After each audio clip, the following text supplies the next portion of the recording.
The views expressed in the following program do not necessarily reflect the views of this television station. Please enjoy.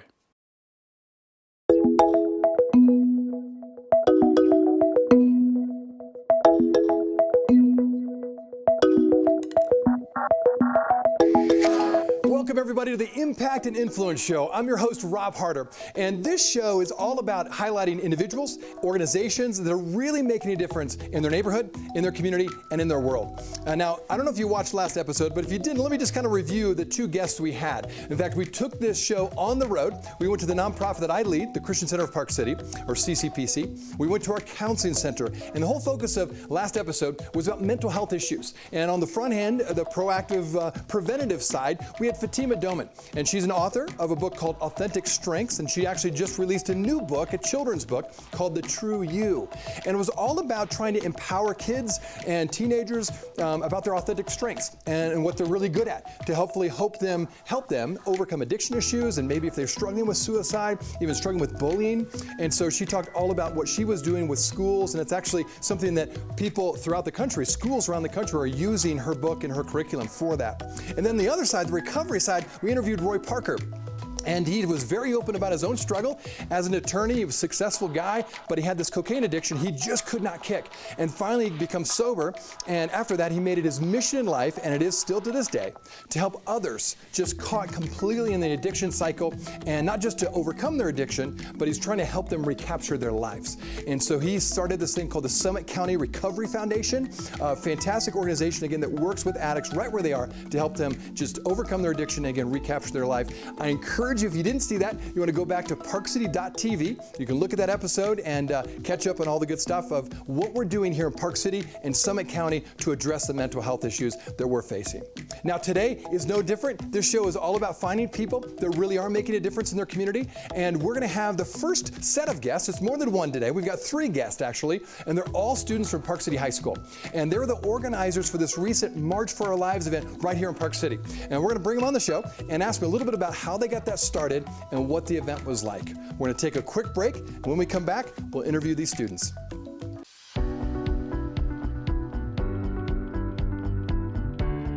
Hey everyone, Rob Harder here, and I'm so excited to be able to show you our 3rd floor here. This is our counseling center. We now have 7 professionally trained counselors that provide all kinds of different mental health needs. And the reason I'm showing this, but number one, it's beautiful up here, but we are really committed to meeting the mental health needs of both Park City and Summit County, and now we have the space to do it. We can expand, and we're hoping actually to add a few more counselors to this counseling center.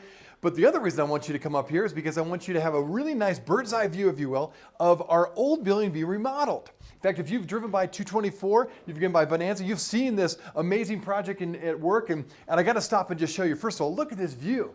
I mean, here we are in the heart of Park City. You can see Park City, of course, people skiing, having a great time. And our goal is, as a humanitarian community center, we want to be in the heart of Park City so we can meet the needs of this city. In fact, right behind me, you'll see that we are developing this where the top floor is going to be this community special event center where any of you in the community who want to have a community event, a special event, you can use this space. And then our main level is going to be our thrift and boutique. They're going to be side by side for the very first time. And what's really fun is every time you shop at our stores, that goes to help, feed our programs. It helps actually support our program. So you'll be very excited to see how fresh and new that's going to look. Now, here's the reason I'm here, though, is I want to give you an update on our capital campaign. Our goal is $9.3 million. And I really would like to ask for your support. We are so close. We are less than 30% that still need to go. So we're over 70% that we've raised. But we'd love to have a lasting legacy right here in Park City. And we're asking for your help. So you can find out more about the capital campaign. Go to our website, ccfpc.org. Click on the capital campaign. It'll tell you a little bit more information about it. I also want to extend a personal invitation. I can give you a tour. I'd love to give you a tour of both our current space, and then we can give a hard hat tour to the new space and give you a vision a little bit about what this building is going to be and how we're going to build out this humanitarian community center so we can keep meeting the needs of this community. In fact, that is really the capital campaign update, is that we're meeting needs, building community together. Thanks for watching.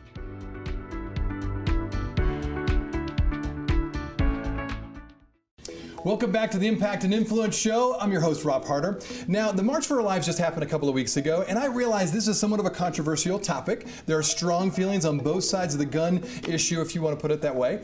However, one thing I think we can all agree on is that the courage and the leadership it took for students all across the nation, including right here in Park City, initiated these marches, organized them all by themselves. And that's what we're really going to focus on today, and really admiring the fact that that's hard for any students to do anything like that at that age. And here they are, they organized an entire march. So I'm so glad to have Maya and Sadie and Serena on the show today. Thanks for coming today. Yeah, thank you for having us. Absolutely. So we're just going to start out. What got you thinking about this? Maya, you were, I think, the primary leader. Was this because of the national movement, or did you have students at Park City that said, we've got to do something here? Tell us about how it started. Okay, it was a little bit of both. So I heard there was a march in Salt Lake, and usually Park City kind of jumps on issues like this. We're a pretty progressive town. We had the Women's March.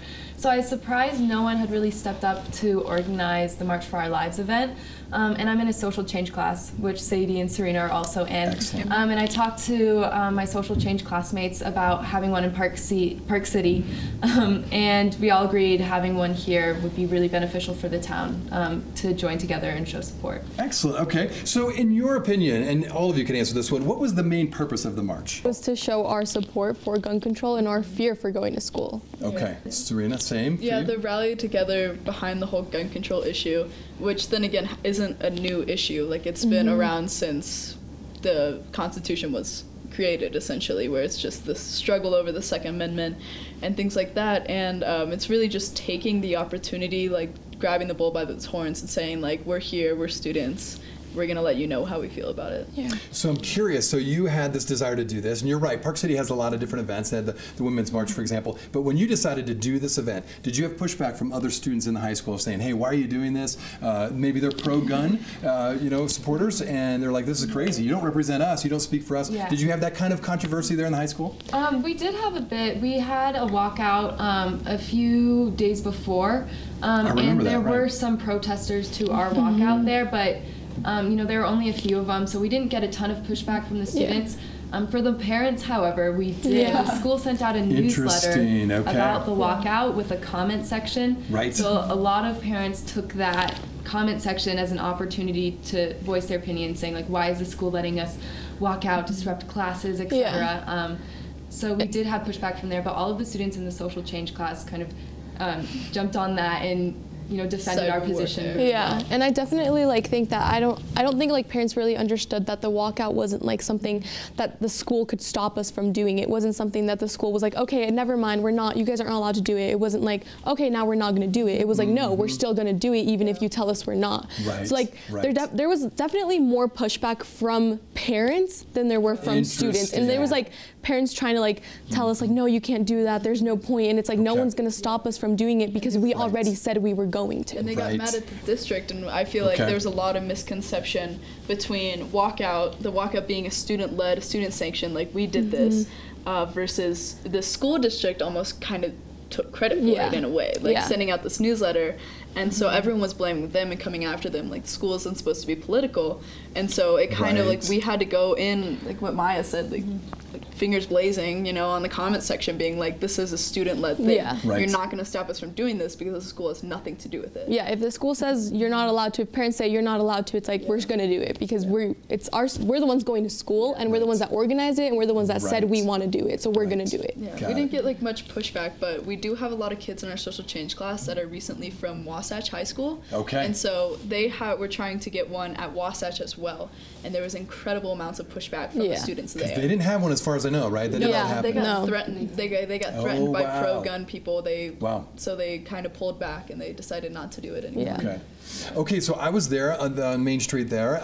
Kind of bring us into that moment. So it was cold, first of all. It was a really cold morning, but I remember walking up that, all the way up to the top of Main Street. There was a bunch of students, you're right. It was all students at the very front of this, march, but there was a ton of adults behind them, and I'm not sure what the total number was, but bring us into the moment. What were you thinking? What was going through your head and your heart as you've got this moment, you talked about it, all of a sudden, here it is, it's Saturday, will people show up? I mean, bring us in that moment.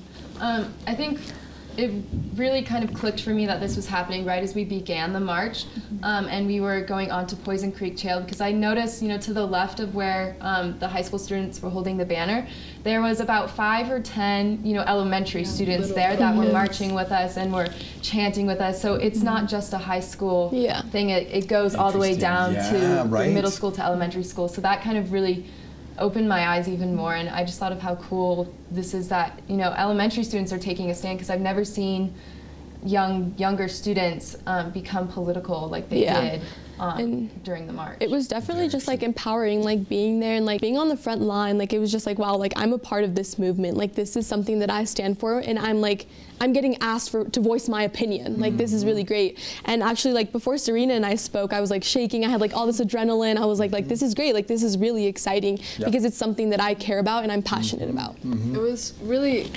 beautiful almost to me, because like I'm a member of teen council, Sadie and I both are, and so we helped out a lot with the women's march, but we kind of got over, like the original one, and we kind of got overpowered by the famous people that were in town for Sundance. Right, it's during Sundance, and so you had Chelsea Handler like in the front and all that stuff. Correct. And so we felt like our voices weren't as heard, and then this march was just kind of crazy. Like it was just, we were in the front, like we were the people that everyone was seeing, and I made some comment like, "Oh my, like I don't think my hair looks good." This is your moment. I know. It's gonna be at CNN. And some woman comes up to me and she goes, "You know what?" She's like, "You have to be as angry as possible, because that's what gets the media cycle going. You see the photos of the people like mid yell, like fists in the air, and that's what circulates. So that's interesting. And it was honestly, you're being coached there of how to do this right. Exactly. But it was moving, because we were in the very front. I couldn't see the people behind us, but then when we walked up to the stage,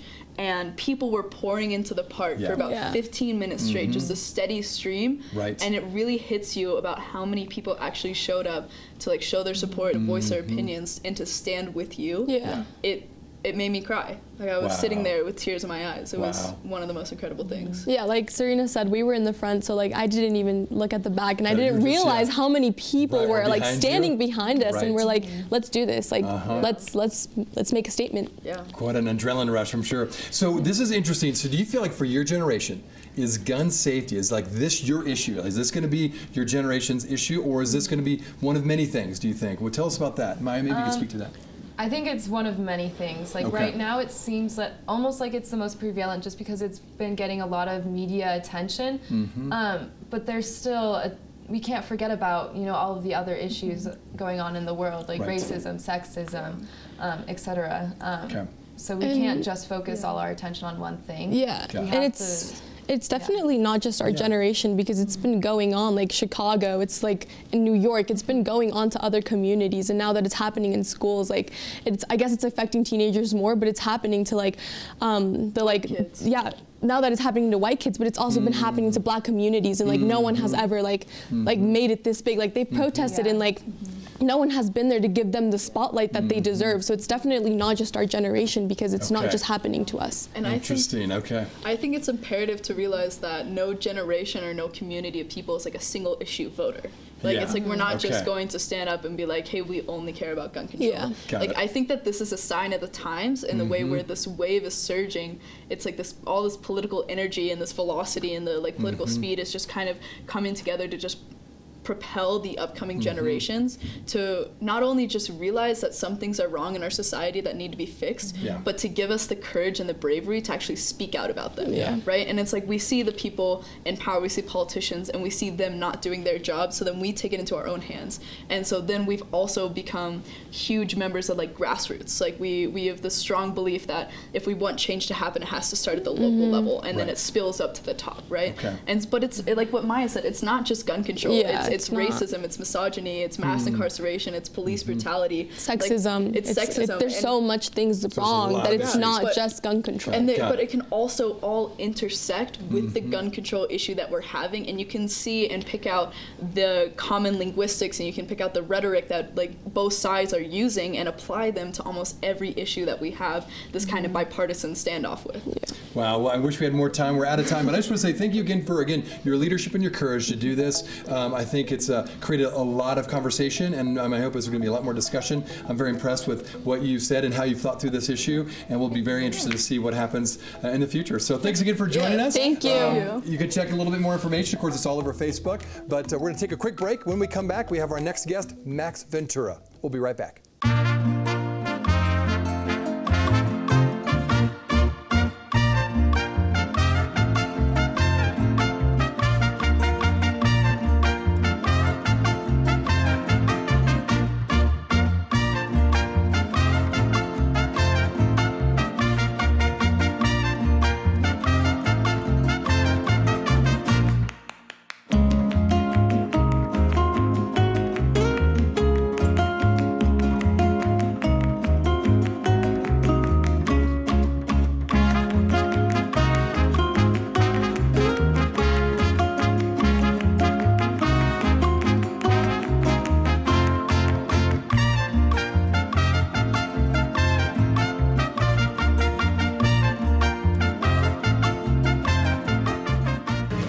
The second annual Latino Art Festival. Thank you so much. We are so grateful with our community. Park City, thank you so much. Right now we have a folkloric dance, we have artist display all around the Park City Library. We have music, we have food, we have drinks. Thank you so much, and we definitely see you next year.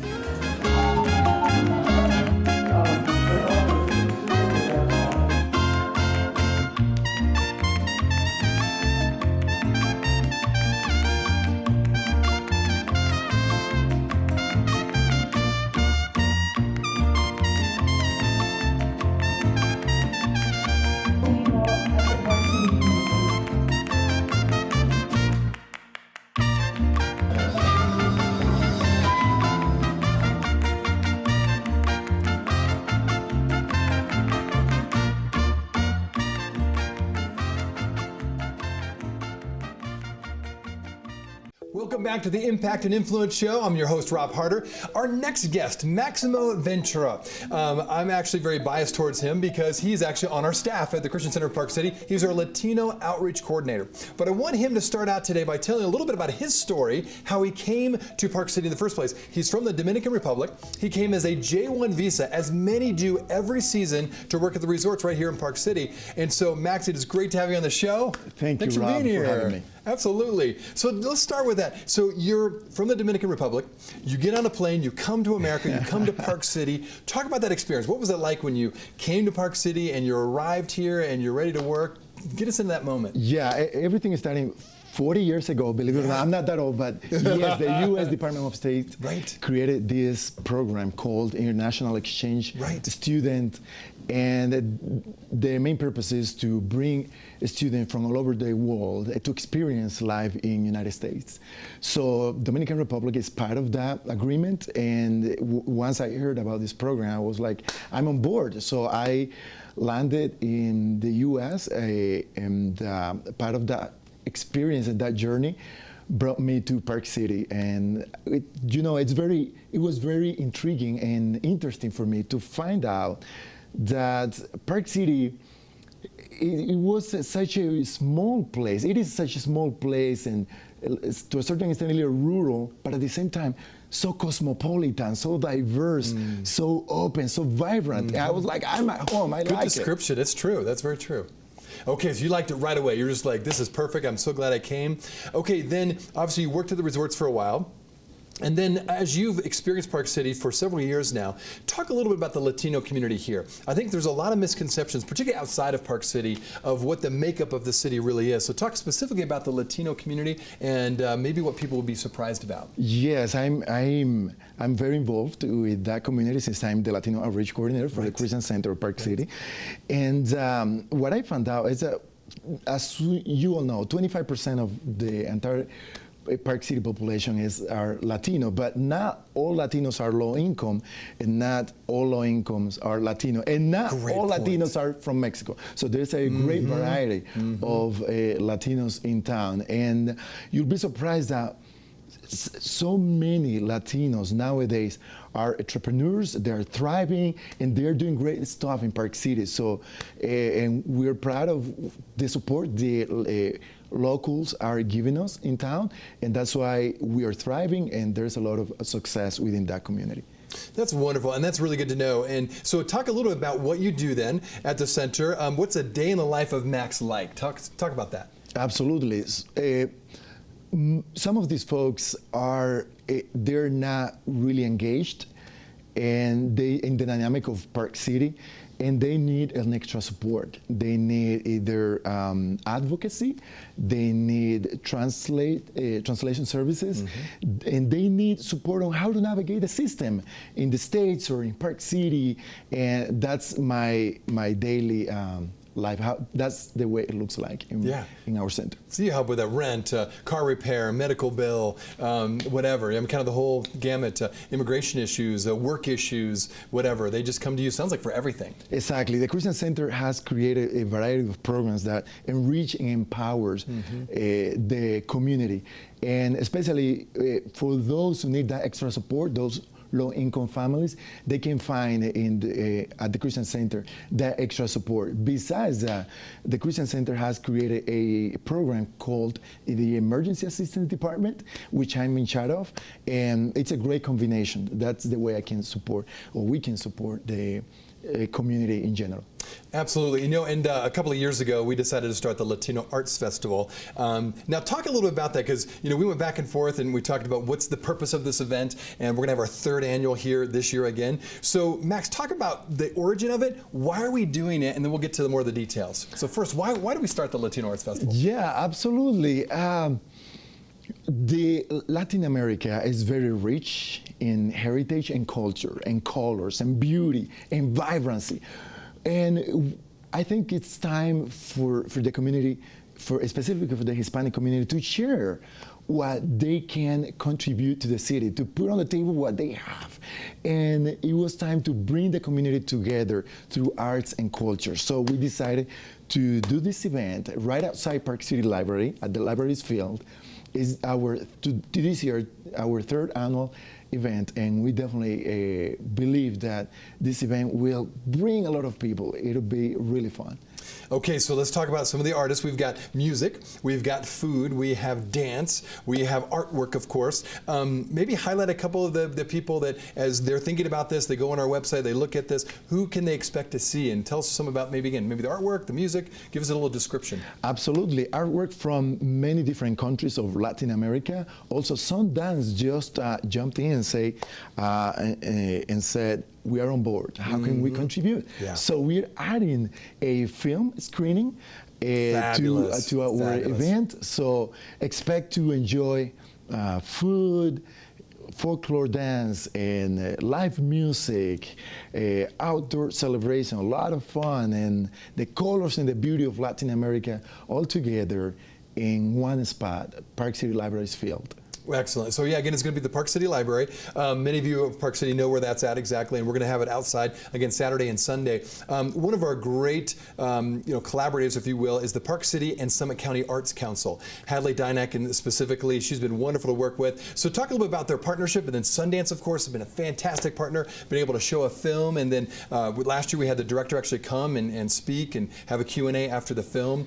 So talk about that. Some of your key partners. Yeah, absolutely. To be able to put together an art show, you have to go with the experts. Yeah, absolutely, that's right. So, in Park City and Summit County Art Council, Hadley Dynack, she's the one who's giving you that extra hand. So without her or their collaboration, we wouldn't be able to do this event. So thank you so much to them, and of course, why not with the sponsors and the collaboration of some other community organizations in town that we really value, and we really want them to be acknowledged at this event. Yeah, and you mentioned the Kimball Arts Center, where I should mention that. You haven't mentioned it yet, but I know you were going to, because they are really the experts in town, if you will, they have their own arts festival that's fantastic, of course, in August. They're part of this process as well, and I understand the launch event is on Friday. So talk about that maybe briefly. Yeah, absolutely. So we decided that some of these artists need to display and showcase their talent for a longer period of time. So then we partnered with Kimball Art Center to give these artists, just a few artists, the opportunity to showcase and display their artwork at the gallery, at the Kimball Gallery. And so, they said, yes, why not, let's do it. So in addition, we are launching our event. The Latino Art Festival will be launched at the Kimball Gallery with a beautiful reception night on Friday the 8th, just 1 week before the event. Okay. So you can't miss it. It'll be fun. Excellent. Okay, so Friday the before, and then of course Saturday, Sunday is the event itself. All right, so now talk about, so say you're listening, if you have a family, is this kid friendly? And if so, what do they have for kids here? Absolutely, kids friendly. We'll have also a kids courtyard. That's the way we're trying to. Nice. So even me, a big kid, could be in the courtyard. Exactly. That'd be awesome. Yeah, in collaboration with some of the artists participating at this event, we have kids hands-on art. Okay. So where kids can experience how arts develop and they can express what they have and get in love with art. So that way, if that's the path they want to take while they're growing up, so that's a great venue to start that. Wow, that's great. A great so platform. Exciting. Yeah, a great platform, absolutely. Okay, so remind us again the dates of the actual Latino Arts Festival itself and the times. Absolutely. June 16th and 17th, that's the weekend of Father's Day. So bring your dads, bring absolutely. your He'll love it. Good food. Dads always show up for good food. Absolutely. At 3 p.m. Yep, 3 p.m. And it'll go through the evening, and it's going to be a great event. Don't miss it. It's in Park City Library, the Latino Arts Festival. You go to the Christian Center of Park City website, ccofpc.org, if you want to find out more information. And I encourage you to plan now. That weekend's going to be fabulous. We need to take a quick break, and we'll be right back. Our founders, Susan Swartz and Jim, were hugely supportive of counseling. From the very beginning, 18 years ago, when the Christian Center was developed, Susan had a vision for the Counseling Center to be a huge part of helping our community. We created this space to be open and to be light, and for the desire for it to be a healing place. We've been able to service people from all different backgrounds, and that's what we love about our ability to serve the community. We don't want finances to be any kind of a hesitation for people to get counseling help. So we have it the means with the scholarship funds to the full pay to contracted with pretty much all of the insurance companies too. So we have 6 therapy offices, a play therapy room, and a group room. In addition to the 5 therapists that we have, we just added 2 more therapists on our team. The Christian Center is set up to meet needs where people are. So if they have, relationship needs, or if they have emergency assistance needs, we really have a comprehensive approach. I think that that's a real benefit to the community, that we're not just one resource, we have several resources available. Plus we're deeply networked within the Park City community. The number of clinicians here and just the amount of experience and exposure that they've had in their own professional development really gives us a number of modalities to offer to our clients. I think that there's just a lot of variety, a lot of options that we can meet our clients where they're at. I think we're at a really exciting time with being in our space and with our team expanding. The diversity that our team offers, it offers just something for anyone with the specialty that they might be wanting to work on. Welcome back to the Impact and Influence Show. So we've had some great guests today. And so as you're watching this, maybe you're a high school student, just like those 3 students we interviewed, and you're trying to figure out, what do I do? Maybe it's not about safety or gun issues, but it's about something else. Our hope is you're inspired today to go do something different, make a difference in your community. Maybe it starts in your neighborhood, in your school, and through that you can really truly make a difference. Maybe you're watching this and you're part of the Latino community. You had no idea all the services that the Christian Center provided, and you need to meet Maximo Ventura. I encourage you to do that. And of course, put on your calendar Latino Arts Festival. It's going to be Father's Day weekend, Saturday and Sunday, a fantastic event at the Park City Library. And we are done with this show, but I want to give you a little teaser for the next episode. We're going to go back on the road, and we're going to go to the People's Health Clinic. This is a wonderful nonprofit right here in Park City. We're going to give you a little inside scoop of what they do, meet one of the doctors there, and then while we're there, we'll of course interview the executive director, Beth Armstrong. And then our second guest on the show is going to be one of the most famous Paralympians here in the U.S. He happens to live here in Park City, and you're not going to want to miss that one, and I'm not going to give away the name yet. You have to just tune in. So don't forget, 9:30 a.m. Friday mornings on Park City Television. That's when this show is on. We encourage you to just mark your time for that. You can always go online to find out more at parkcity.tv. Until next time, keep making your world better.